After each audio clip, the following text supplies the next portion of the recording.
There is no such thing as a sustainable nuclear fuel cycle in any country without a level of government support. This report is making it a priority again. It's a very ambitious program.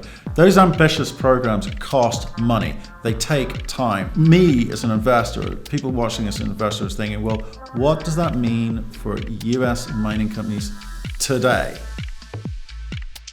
Hello and welcome to Crux Investor. First of all, thanks so much for watching this video. If you like it, please give us a thumbs up and do leave your comments below. It just helps us understand what questions you'd like us to be asking, what your thoughts are on the interview and indeed the company. If you haven't already done so, please click the button in the corner of the screen to subscribe to our YouTube channel. And of course, for more videos like this one, click the notification bell. We spoke earlier today to Mark Chalmers, CEO of Energy Fuels, to get his feedback on the US Department of Energy's announcement yesterday with regards to restoring America's competitive nuclear energy advantage. We asked him what he thought it meant and if he was happy with it, actually. He seems quite pleased. He describes it as a policy document, which for two small uranium companies is not bad going. We kind of get into the meat of that and where he thinks the implications are and might be for uranium miners specifically. Obviously, there's lots to talk about on the macro, but I think investors are going to be more interested in finding out what it's going to mean for them and obviously the company. We get into a bit of that. We also talk about rare earths, which we discussed with him last week, and what's moved on from there. He seems to be quite keen on the project and was wanting to tell us about the developments on that as well. So take a look in the description below. Anything interesting in particular, click on the timestamp. I'll take you to that part of the video. In the meantime, let's hear what Mark had to say. Hey Mark, how you doing, sir? Very good, Matt. How are you? I'm fine, but I haven't had the kind of couple of days that you've had since yesterday. So we got a bit of an announcement from the US Department of Energy yesterday. How's that been for you? Well, it was a wild day, that's for sure. There was a lot of shares that transacted, I think, across the globe. You know, it's not very often that you're in a sector that can be pushed around by things like a report from the U.S. government. But look at the interest that, you know, it kind of, and how it played out in the last 2 days, everywhere in the uranium space in the world. So, you know, I'm kind of proud that at least some of our involvement, you know, may have, you know, kind of created some interest in the space. Well, it's certainly done that. I mean, since the moment you submitted the Section 232 petition through to now, I guess the uranium space has been holding its breath, unfortunately, almost figuratively, and literally in some cases holding its breath, trying to work out what was going to happen. And that finished in the middle of last year. The Nuclear Fuel Working Group then put its heads together to try and come up with the recommendation that it did yesterday. So this discussion document and recommendation was talking about how to restore America's competitiveness in the nuclear fuel, and I think nuclear fuel advantage they use, but the competitiveness globally. It was a very bold document in terms of the macro, but was it what you were expecting? Well, look, we're pleased with the document, Matt, and you know, it's probably the boldest position the U.S. government has taken on the front end of the nuclear fuel cycle in decades. Okay, it doesn't have a lot of details in it, but I think you got to go back to the fact that it is a policy document. Okay, you know, there's still things that have to be filled in here, but there was some very strong language about the importance of the whole nuclear fuel cycle, including uranium mining and how uranium mining had to be supported, needed assistance. So look, as I said, we're pleased with the document. Yeah, would we all like more details? Yes, we would. But you know, we're proud that we had a significant role in getting the United States government to take a policy position that had been taken for decades. So, yeah, we're happy with the document, but we're awaiting more details. Okay, I know you've just come off of a call with shareholders and people listening in this afternoon. what were the kinds of questions that you were fielding? Were people concerned that this document has done nothing for you? There's no clarity about what it means for energy fuels. What were they concerned about? Yeah, look, I think that initially some that reviewed the report thought it didn't have a lot of detail in it, and they were disappointed with that. But I do think that once we kind of explain to people that it's a policy position, it's a stepping stone, a very significant stepping stone, they become more comfortable with that. I think that some of the questions are just, well, so how does it all work? And we say, well, we don't know yet, but we think that it's focused on keeping the front end alive and prosperous, but it's also not trying to overdo it too.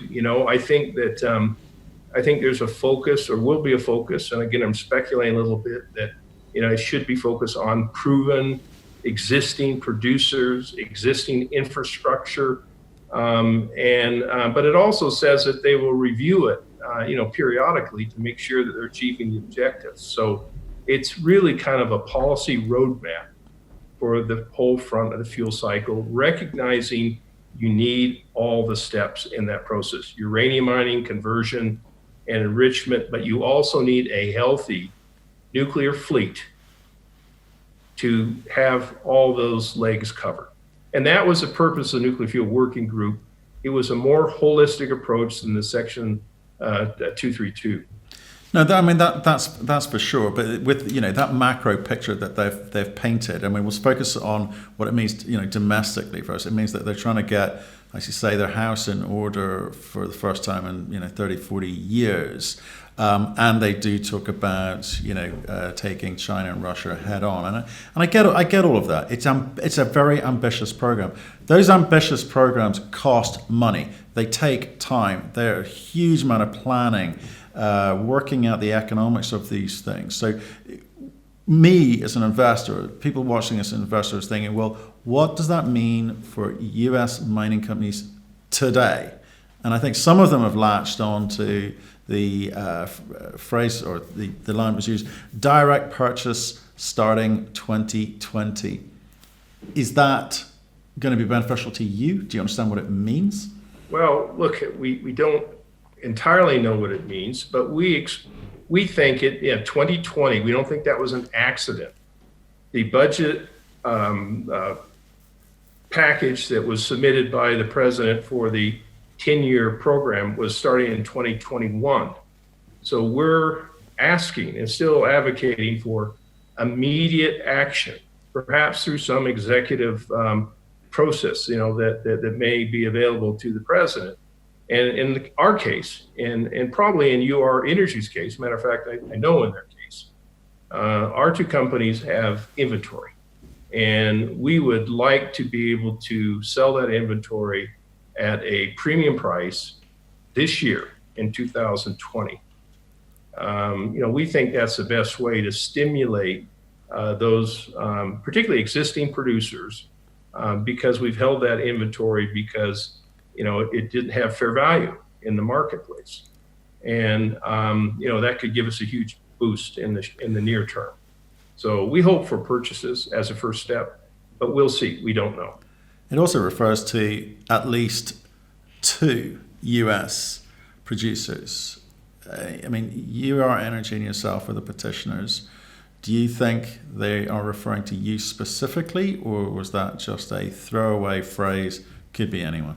Look, I don't think it's specific to the two companies. It says at least 2, could be more than that. But I do think that, when you look at the nuclear fuel stockpile and the demand that would have, I don't believe it's been meant to be split 8 or 10 ways for 8 or 10 producers. I think it needs to be fairly selective, focused on a few producers. I think that, it certainly should be focused on, some ISR production, but I also think it should be focused on White Mesa as the only conventional mill in the United States, and the fact that not only is it the only conventional mill, it's the only primary vanadium production facility, and that the other benefits that that project has now or potentially could have in the future. Okay, so when you talked a moment ago about premium, you're talking about a premium to today's price, presumably. If you're looking for a number, what number are you picking? Well, look, at the spot price is up to about $33 today, I believe, which is certainly much improved from the 24, 25, but it's still not high enough to provide for sustainable production. We have always said and continue to say that the fair price of a pound of uranium produced in the Western world is $60 a pound or greater. That's a sustainable price for proven low-cost producers. Many companies cannot produce uranium for that in the world. Matter of fact, a lot of them cannot produce uranium for that in a sustainable way. So look, we think it should have a 6 handle on it plus. We think 65 is sort of the real number. We can produce uranium for less than that. Some of our projects like, the Canyon Mine can be much, much lower than that. But, we've had these assets for a number of years, and we don't want to high grade them and not get the margin that we deserve on these assets and the money that's been spent on those assets over the course of many, many years. So, even companies like Cameco, they don't talk up with 4 handles on a lot of their production. They might sign some contracts in the 40s if they can trade into them. So, we need sustainable Western world costs and values on the inventory. Okay, so if you are to get that, you need to be part of a dialogue, part of a process where there's some form of negotiations, an explanation as to why you need the price that you want. Are conversations like that already in the works? Because I'm looking at this policy document. I think it's a great phrase that you used earlier. It's a policy document. It's going to need to engage stakeholders, you being one of them. Uranium miners across the earth being one of them. Have they set those up? I mean, how quickly are things going to move into motion? Have you any idea that they're even going to do that? Yeah, look, I think I think that getting this document out kind of sets a stage to going into more details. So it hasn't really started yet. Personally, from our company's perspective, we like the concept of a buying schedule, which is how the United States bought uranium for like 30 years. It was very successful. They just basically set a price and they said, any company. Now you start talking about, 2 or more companies, but any company that can provide uranium at a price can participate. Okay. We think that's the fairest way of doing it, even though, as I said earlier, we don't think it should be split, 10 ways because it'll dilute it too much. But we think that a commitment by the government over several years to purchase uranium, it's equivalent of a contract for those that can deliver. And I think that is a very straightforward, very simple way to make sure that the money spent goes to those that can deliver. There's people out there that say they can produce economically in the United States for $40. Now, look, we can do that. We can do that with production from Canyon, or we can do that from alternate feed. We can probably do it from our ISR facilities, but with no margin. So the best way for the government to set it up is to just set a price and what's available and let people compete for it. Okay. Some people don't want to compete for it. We're fine with that. So tell me this. So they also talk about creating a level playing field between nuclear energy and renewable energy. I mean, do you think that applies to the uranium miners, or is that more to do with the reactor side of things? I mean, who's going to be picking up these subsidies? Because I assume they're not going to stop subsidizing renewable energy. So where are these subsidies going to be distributed to? Who's going to be the beneficiary? I'm not completely clear on that. I think they certainly made a point of having a fair and balanced fuel market for the nuclear reactors. For in some cases they've had to try to unfairly compete against renewables with some of the subsidies there. And look, we're not really, I'm not a believer in subsidizing industries that shouldn't survive. But that's why I kind of go back to this Western world. The report is very focused on competition with state-owned enterprises. If you look at, in the 60s, many of us that were producing had contracts with utilities just even a year or two ago that were $60 or greater because the utilities were willing to pay that 5 or 6 or 7, 8 years ago. Okay. So that was the fair price of uranium at the time before Fukushima or just after Fukushima.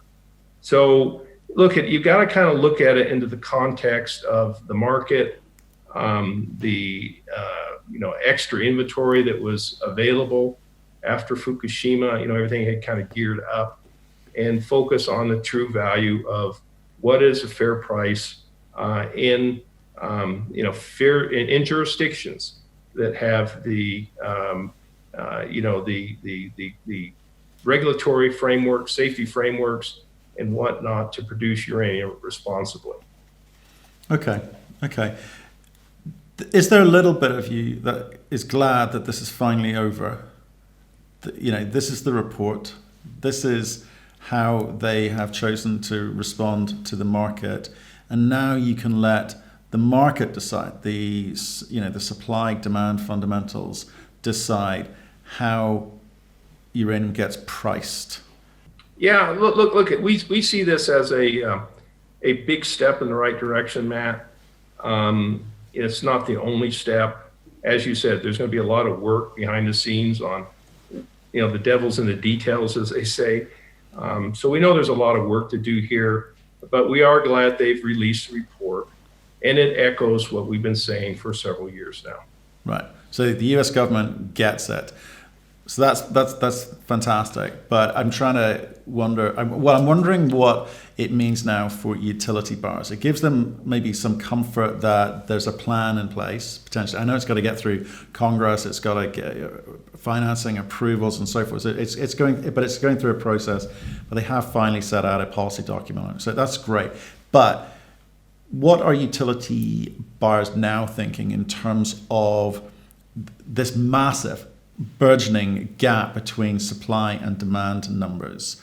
We've been going through some of these, the UXC numbers, trade tech numbers, estimates, which are bouncing around the market about what that gap is. But whichever number you listen to, it's big. So when do we think we're going to start seeing utilities recognizing that they're going to need to step up to the plate and actually pay more for uranium? I think it's important to sort of separate the, some of the recommendations in this report from the commercial market. For example, the nuclear fuel stockpile is U.S. government material. It's basically unobligated material that they can use for their purposes, not necessarily in power generation, but they could use it for power generation. I think that one of the issues that we've been addicted to foreign uranium, particularly state-owned enterprise uranium, a lot of utilities have gotten addicted to the low price. And, I think that's dangerous. And they've done that for a number of years. I think that certain things like, the Russian suspension agreement, which is mentioned in the report, is currently being renegotiated. That's becoming more focused on enrichment capabilities. And I think that's where the utilities want the cheapest product they can get enriched. And so, it all is sort of separate, but not separate. So I don't know when the utilities, and I understand the utilities, some of these plants are struggling, and small amounts of money are difficult. But, we think that they need to have a portion of their product coming from Western producers. And right now, that is really not the case. There's some residual contracts that are out there, but they're going to be falling off in the next year or two completely. And we cannot just say we're going to get it the cheapest producers, these state-owned enterprises, primarily in Russia and Kazakhstan, Uzbekistan, and growing in China. Okay, so they're addicted to cheap prices, and they've got a aging reactor fleet, which is, I can see, but those are not good things. But how do you think they are looking at? We'll come back to the policy document. They haven't got the reassurances that they want that they're going to receive subsidies for their aging fleet either. So that's going to affect their decision making, surely. Look, I think some of the stronger statements in the report were, support for FERC to try to level the playing field for them and everything. And I think that's fantastic. I think it's great. And I don't want any of their reactors to go out of business because of the price of fuel. Now, the price of fuel is not the big issue for these reactors. Sure, it's a piece, a very small piece, but a lot of it is the markets they're operating in. And look at, the natural cost of natural gas is so low, and there's a lot of different factors. So it's a lot bigger than the front end of the nuclear fuel cycle. It's just a small piece of it. But I understand it is a piece, and if they can manage that to the best of their abilities, they're going to try to do that. But it should not be at the expense of losing the front end of the fuel cycle. I think that, again, with the words in the report, the government is saying we need all of this. We need mining, conversion, enrichment, and a healthy nuclear generating fleet as well. So the beauty of the report is it's holistic, and it's saying we need it. It's proven fact that there is no such thing as a sustainable nuclear fuel cycle in any country without a level of government support. And a lot of that support disappeared over the last couple decades because it ceased to be a priority. This report is making it a priority again. So, again, I wish all the best to the utilities, but let's not get addicted to cheap. Okay, you've said that to me before. I know you believe it. What's the next thing you're going to do? Next week, what's the focus for you as a business? There are things that you can control and there are things that you can't. And again, we've talked on a few occasions before. You've got money in the bank. You timed that right. You've got an experienced management team. You've got 3 good assets. You've got a great mill. So you've got a lot of things going for you. But what are you going to focus on next week? So you can turn out shareholders right. My number one priority for you is what?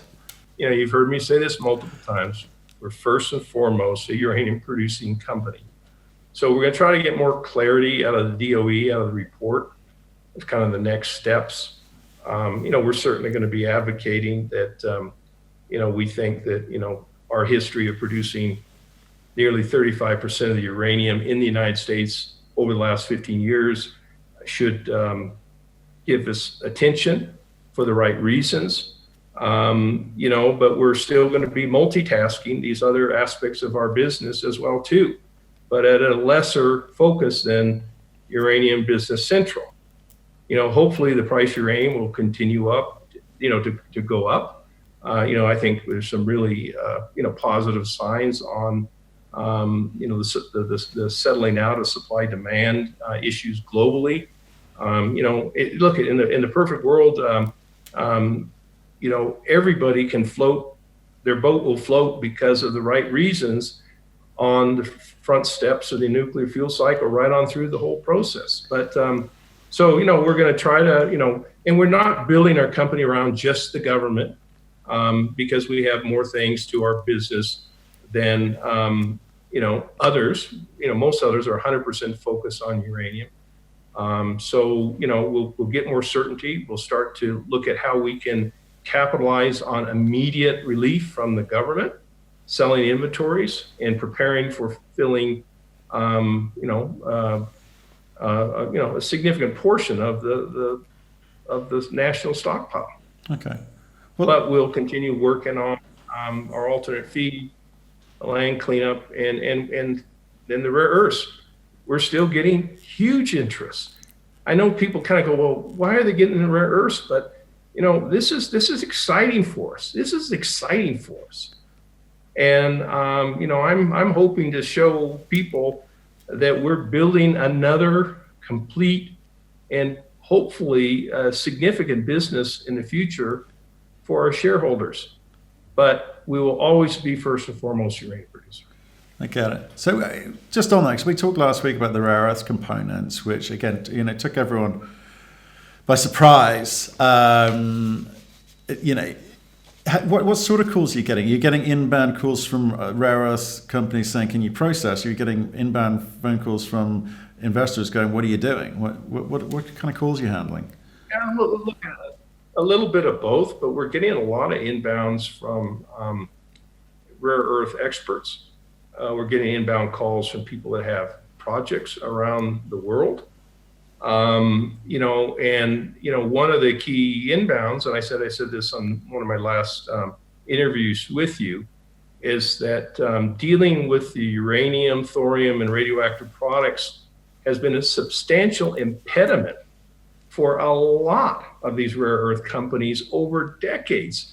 And to find out that all of a sudden you have a facility that's been around for 40 years and has experience in doing that and has a lot, if not all the permits to do a lot of this processing, is out there and open for business, people go, you're connecting the dots. Now, in the last few days, you've heard of the Department of Energy has released some funds to other companies that are more advanced in rare earths or as their core business. Linus out of Australia got a grant from the government. Mountain Pass Minerals got a grant from the government. I think these are fairly small. I don't know the exact magnitude, but I think I'm just guessing around $5 million or something to design at least some initial concepts on facilities. But there's various phases of these steps, and we think that we were maybe a little late there, but we still have a facility that can do a lot of these things that they need to do anyway. So yeah, look, it's been significant, and I don't blink when I say that. When I say significant, we're excited about it, and as I said, we don't think it gets in the way of our core business.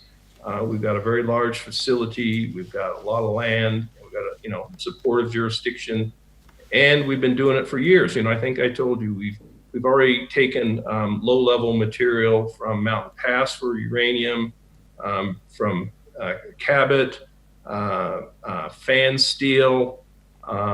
There's other rare earth, and there's a few in the queue for the future. So we've been pretty close to it already with the material we've taken from other sources for the uranium values. No, I'd have to say I did like that story. I liked that you came up with that idea for a new revenue stream, because we speak to a lot of rare earth companies who talk about trying to get the rare earths stranglehold that China has in a way, but they're struggling to get all the components in place to be able to get their business up and running. So no, I think well done on that one. Be interesting to see how you move that. Else, yeah, if you go to the World Nuclear Association's website, and that's a great website, I go to it a lot. There's a section there on uranium and rare earths on the World Nuclear Association's website. So we're not jumping off the track here. Yeah. I mean, this is known. And we're just planning to capitalize it in a bigger, greater way than we have in the past. So, when you look at, back to these dependencies on China and Russia and critical minerals and critical materials and all that, it just, all of a sudden the band is playing pretty loud here. And if we are still first and foremost a uranium company, and we can complement this with even something that's on the World Nuclear Association website as a source of uranium. I've said this to you before. Why not? Why not? Why not indeed? Well, look, I know you've got a bit of work there. You were quite clear last time we spoke. You've got a bit of work to do around the economics and trying to understanding, the process, the options available to you. But as soon as you start understanding those numbers, do let us know. I think it's a very exciting space. It's a very high margin space. It's a space where there's a lot of people trying to get their economics to work. And I think you could be an important part of that. It could be a nice cog to help them as well. So yeah, stay in touch about that one for sure. Well, I'm definitely going to let you know, Matt, because, we've got a reasonable size organization, but I've taken very personal interest in this. I want the market to see that we're going to do this in a smart way, and we'll align with the right kinds of people, with the right expertise, to show that this is not a flash in the pan. This is a long-term focus that we think can really help the bottom line, again, for our shareholders. Okay, well, Mark, I'm going to let you go because I know you've got a lot of calls lined up, but well done. I think people don't realize what you've done there. You've got a policy document out of the US government for your industry, which is no mean feat. We just need to see how it's going to benefit the industry, but also benefit you this year. Keep pounding those doors and let us know if something interesting comes up, okay? Will do, Matt.